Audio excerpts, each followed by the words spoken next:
Ladies and gentlemen, it is Friday with the Rosy Pair, which means it is time to continue on with some more WalkMan and Dr. Doomsday. Seriously, WalkMan said, staring at me with an intensity I didn't know was possible. You can't tell anyone.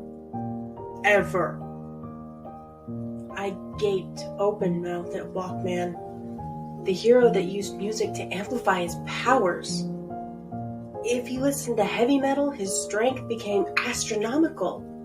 If he listened to classical music, his IQ shot into 4-digit territory. And apparently, if he listened to a lullaby, he fell asleep. Have you ever heard a lullaby in public? I asked, trying to take the focus away from myself. When's the last time you heard a lullaby in public? WalkMan countered. I shrugged. Okay, good point, but it seems kind of obvious. Hasn't anyone figured it out? WalkMan lowered his gaze and clenched his fists in anger. One did, he said through clenched teeth. Dr. Doomsday figured it out. But he never uses it, because he feels it isn't sporting. I gasped. Your greatest nemesis knows your weakness and won't use it because it's not fair? WalkMan turned away from me and pressed a series of buttons on his custom smartwatch. I heard a faint sound of music emanating from some hidden speaker in his outfit that I could barely make out. Is that Eye of the Tiger? I asked. WalkMan nodded, still facing away from me. It helps my confidence, he said. My therapist recommended I try it, and so far it works. Don't you go to Dr. Doomsday's free emotional wellness clinic? I asked. I had seen the story on the news about the supervillain's clinic, and the follow-up story of WalkMan accepting the public invitation to use it. He nodded again and turned to face me. Yes, I think that's how he found out. But he did keep his word and hasn't used it in combat. So, why? Because I don't want some no-name punk trying to make a name for himself by killing me. WalkMan sighed and increased the volume of his speakers. Anyone can just shut me off. At any time, I can take a bullet, block a punch, break a blade, but a lullaby would end me.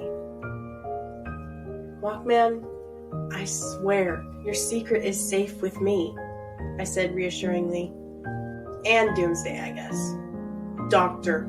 Doomsday, WalkMan said, correcting me. He has a doctorate in mechanical engineering and robotics. Wow, I said. I guess you two really do respect each other. WalkMan looked more defeated than I had ever seen him after a fight. Yeah, I guess we do. Dr. Doomsday? What the fuck? WalkMan said over the blare of his current fight song, which I recognized as fight song. Well, we've been having our little scuffles for a long time now, I said, still holding the small ring in my metallic hands. I built a wellness clinic for you when I noticed you were feeling down. I learned your weakness, but I don't ever use it. We're each godfather to the other's children. WalkMan lowered his fist from his fighting stance and paused the song through his smartwatch. I suppose you did find my son for me. I raised the ring I had made to bring his attention to it once more. I want to make this official. Will you be my nemesis? WalkMan eyed the ring with suspicion. I couldn't blame him, really. He had ripped both of my arms off.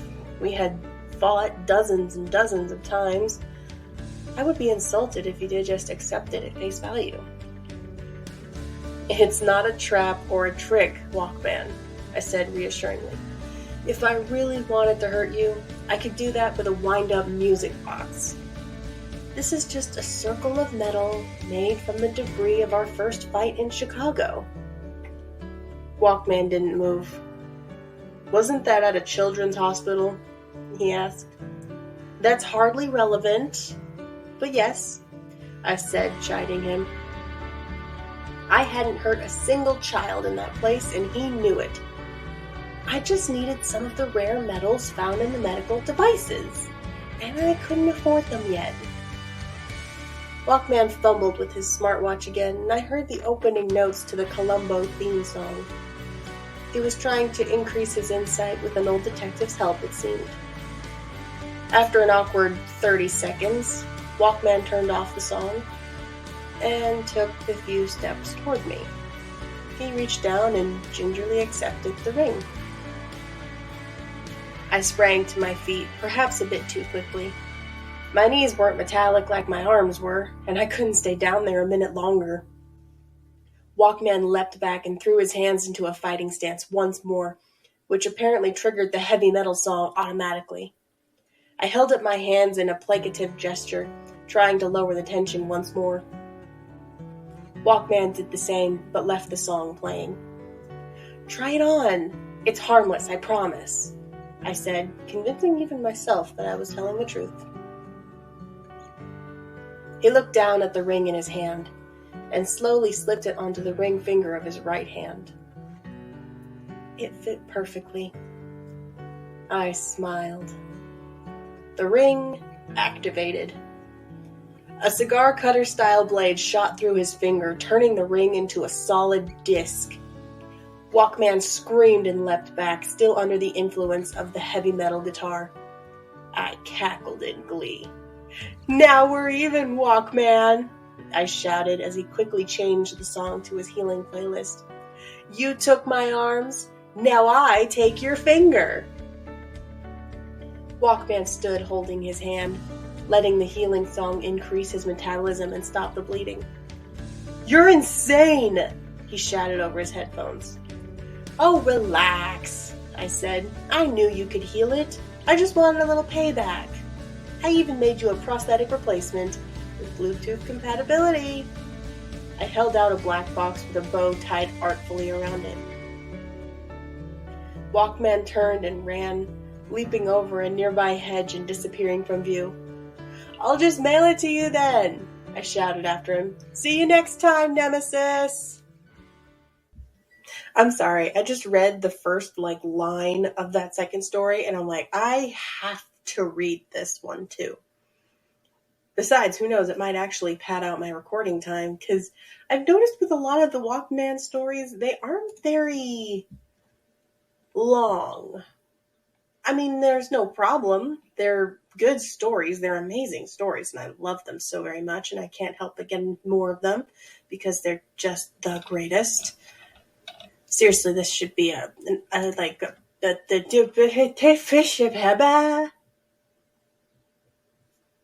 this should be a published series. If Slightly Cold Waffles could pad out the small details of the in-betweens of everything, it would just be perfect. It's awesome. This is the greatest story I've ever read about a hero and a villain. And the fun part is, you can't tell who's the hero and who's the villain here. Sure, Dr. Doomsday is destroying things left, right, and center, but he's doing it for a good cause. And sure, WalkMan is stopping him from destroying things left, right, and center, but he's not exactly doing it nicely, now is he? Not to mention the fact that Dr. Doomsday has the absolute greatest record in the world. All of the most amazing things that he's been doing them to prove that he is better than a normal villain. He found WalkMan's son, who he didn't even know he had, and asked to be his godfather. He created a free wellness clinic for the entire city so that WalkMan could have a place to go and talk with someone. He contemplated whether or not his actions were actually good or evil, and actually hired a PR person to help with his image rather than his original thought of just kidnapping someone. He gave a fan a job, not an unpaid internship as well, but a paid internship because he wanted to make sure the kid knew he would be financially secure in his position. The kid originally just wanted to meet him and ask for an unpaid internship in hopes that that would get him a job. And Dr. Doomsday's like, whoa, that is a dirty word. Unpaid is not allowed in this city. I love this man. How? I've said it a million times. How is Dr. Doomsday a villain? Again, Slightly Cold Waffles has given me so many spoilers, but I am not reading them. I'm sorry. I love you, dude, but I cannot read these because I want these stories to be fresh. I want to know what's going on, just like my listeners know what's going on. Who knows what's happening next? And I love it so much. Oh, I love this story. I can't wait to read more. The next one is going to be everyone's favorite. Slight spoiler, this was written during a Pride Month, so it's going to have some LGBT premise, but it's not bad. It's not a bad thing. It's Dr. Doomsday, so we know it's going to be great, and we're going to love it. Everyone will. And if you don't love it, well, then you don't have to listen to it. But I hope that you do, because this story is amazing. Really quick, guys, before I show you my annoying outro, I have created a subreddit called r/fictional Reddit, where you can put your stories down, where you can write your own story or expand on a writing prompt that you've read or heard. You can put any fictional thoughts, like ADHD thoughts or anything like that up. You can put down a scenario that you're stuck with in a story and people can help you expand on it. You can see if people can help you with editing in a story to make sure that a sentence makes sense, or if there's any spelling errors or continuity errors. You can write wholesome stories, scary stories, funny stories, any sort of story you want, and you can put those kind of flares on your post. And if you post onto r/fictional Reddit, I may send you a message asking if I can read it. But that's going to be it from me today, guys. If you absolutely love the video, don't forget to like down below. Don't forget to leave a comment telling me what I could do better, what your idea for the story is, or what you would want to do. And don't forget to subscribe and share the video around, because we're trying to get to 100 subscribers by the end of the year. We don't have that much time left. Thank you so much, guys, and I'll see y'all next time. Bye!